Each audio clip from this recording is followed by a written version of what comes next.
মোৰ ঘৰত কোনো মানুহক যাব নেদে, মোক কাকো মাতিব নিদিয়ে, এনেকুৱাকৈ ৰখা হ'ল। যিয়ে নহওক মই তেনেকৈ চলি আছোঁ।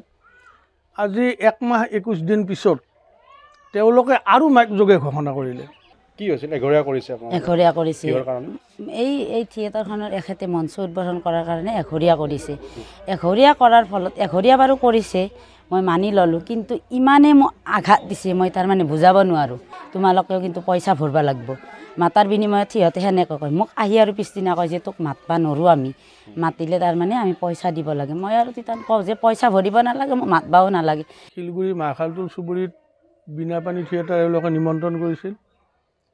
প্ৰথম দিনা মোক মঞ্চ উদ্বোধন কৰাৰ কাৰণে এখেতসকলে দায়িত্ব দিছিল, আৰু ময়ো বিনা দ্বিধাই মানৱতাৰ খাতিৰ ৰাখি এই থিয়েটাৰৰ মঞ্চখন উদ্বোধন কৰিছিলোঁ। তাৰপিছত থিয়েটাৰ 3 দিন চলিল। 3 দিন চলাৰ পিছত 4 নম্বৰ দিন পাৰ হ'ল। 5 নম্বৰৰ দিনা মই শিলগুৰি ৰাজগৈৰহৰ অন্তৰ্গত শিলগুৰি ৰাজগৈৰহে গোপনীয়াকৈ তেওঁলোকে মিটিং কৰি সদস্যবিলাকক জনাই দিলে, চব মানুহকে ক'ব দিলে, আমাক হেনো মোৰ লগতে আকৌ 3 ঘৰ আছে সামাজিকভাৱে বৰ্জন কৰা হৈছে। মোৰ ঘৰত কোনো মানুহক যাব নেদে, মোক কাকো মাতিব নিদিয়ে, এনেকুৱাকৈ ৰখা হ'ল। যিয়ে নহওক মই তেনেকৈ চলি আছোঁ। আজি 1 মাহ 21 দিন পিছত তেওঁলোকে আৰু মাইক যোগে ঘোষণা কৰিলে, মোক সম্পূৰ্ণ এঘৰীয়া যে কৰিছে, মোৰ লগত কোনো সম্পৰ্ক ৰাখিব নালাগে। 1 মাহ 21 দিন পিছত তেওঁলোকে আকৌ ঘোষণা কৰিলে।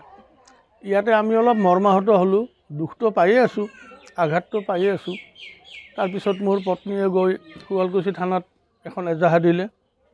এজাহাৰ দিয়াৰ পিছত থানাক আমাক যেতিয়া মাতিলে, থানাত আমি যিটো ব্যৱহাৰ পালোঁ, মেইন অচিৰ পৰা যিটো ব্যৱহাৰ পালোঁ, আমি মুঠেই সন্তুষ্ট নহয়। তেওঁ আমাক একেবাৰে হেয়জ্ঞান কৰা আমাৰ পৰিলক্ষিত হৈছিল। আমি অতি নিৰাশ মনেৰে থানাৰ পৰা ফিৰি আহিব লগা হৈছিল। মই একেবাৰে মানসিকভাৱে ভাগি পৰিছোঁ, অত্যন্ত লাজো পাইছোঁ। মই আপোনাৰ অপৰাধটো কি বুলি ক'লে? মোৰ অপৰাধটো আছিল মই থিয়েটাৰৰ প্ৰথম দিনাৰ মঞ্চখন উদ্বোধন কৰিছিলোঁ, সেইটোৱে মোৰ অপৰাধ। সেইটো অপৰাধতে আপোনাক এঘৰীয়া? সেই অপৰাধতে আইনৰ সহায় লৈছোঁ, কিন্তু মই আশানুৰূপ ফল পোৱা নাই।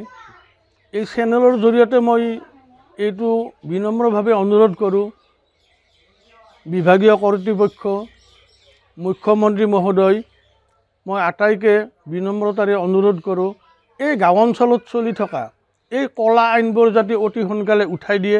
কি হৈছিল? এঘৰীয়া কৰিছে? এঘৰীয়া কৰিছে। কিহৰ কাৰণে? এই থিয়েটাৰখনৰ এখেতে মঞ্চ উদ্বোধন কৰাৰ কাৰণে এঘৰীয়া কৰিছে। এঘৰীয়া কৰাৰ ফলত এঘৰীয়া বাৰু কৰিছে, মই মানি ল'লোঁ, কিন্তু ইমানেই মোক আঘাত দিছে মই তাৰমানে বুজাব নোৱাৰোঁ। মই ৰাস্তা ওলাব নোৱাৰোঁ। তিৰোতাবিলাকে মোক মাতে, কিছুমানেও ভাল পায়, মাতাৰ পিছত সিহঁতক কয় যে নামেদবি, তোমালোকেও কিন্তু পইচা ভৰিব লাগিব। মাতাৰ বিনিময়ত সিহঁতে সেনেকৈ কয়। মোক আহি আৰু পিছদিনা কয় যে তোক মাতবা নোৱাৰোঁ, আমি মাতিলে তাৰমানে আমি পইচা দিব লাগে। মই আৰু তেতিয়া কওঁ যে পইচা ভৰিব নালাগে, মোক মাতবাও নালাগে। সেনেকৈ গ'ল আছোঁ আৰু চলি থাকি কিনে। আৰু মই আৰু এদিন দৰ্জী এজনৰ তাতে গ'লোঁ, যাই কিনে ক'লোঁ যে মোৰ কাপোৰখিনি চিলাব লাগিছিল। দৰ্জীটো কৈছে যে চিলাব নোৱাৰোঁ, চিলাব আমি নোৱাৰোঁ, যে আমাৰ দণ্ড ল'ব, দণ্ড লোৱা হ'ব তাৰমানে, দৰ্জীজনক কৈছে। সিদিনাখন মই আৰু মোৰ বেয়া লাগিল, তাৰমানে এনেকৈ বেয়া লগাটো মোৰ বাঢ়ি আহি আছে। মই ভাবোঁ যে এঘৰীয়া কৰিছে, থাকিম আৰু চলি, কিন্তু মোৰ বেয়া লগাগিলা বাঢ়ি আহি আছে, দিনে দিনে বাঢ়ি আহিছে।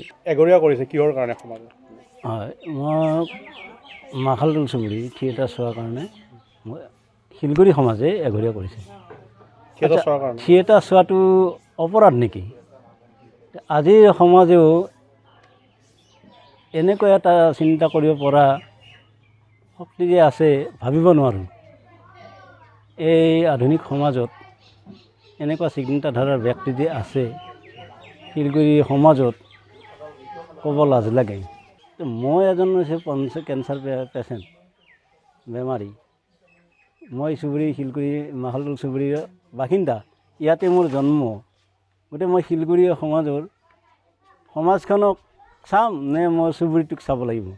চুবুৰীটোৱে মোক সহায় কৰিছিলে, পইচা তুলি হওক কিবা তুলি হওক, তেখেতসকলে মোক সহায় কৰিছে বেমাৰৰ সময়ত। আমি দুজন তিৰিমূৰত 2জন বেমাৰী মৰা মানুহ, যদি চুবুৰী মানুহখিনি নহয় আমি 2জন মৰোঁ। তেখেতসকলে আমাক বহুতখিনি সহায় কৰিলে। গতিকে সেই সমাজখনক মই এৰি মই আন এখন সমাজত কেনেকৈ থাকোঁ? সেইখিনি কথা মই শিলগুৰি সমাজত অৰ্থাৎ মোৰ খেলৰ মানুহখিনিক কৈছিলোঁ যে মই এনেকৈ বেমাৰী মানুহ, গতিকে আপোনালোকে সেইটো বিবেচনা আপোনালোকৰ। মোক তেখেতসকলে সহায় কৰিব লাগিছিল নে আজি এঘৰীয়া কৰিব লাগিছিল? এই এঘৰীয়া কৰা আজিও এই নীতিটো আছে নেকি এই আধুনিক সমাজত? যে এনেকুৱা চিন্তাধাৰা মানুহ এইখন সমাজত আছে? আমি এনেকুৱা এখন সমাজত বাস কৰিছোঁ যিখন সমাজ ক'ব লাজ লাগে।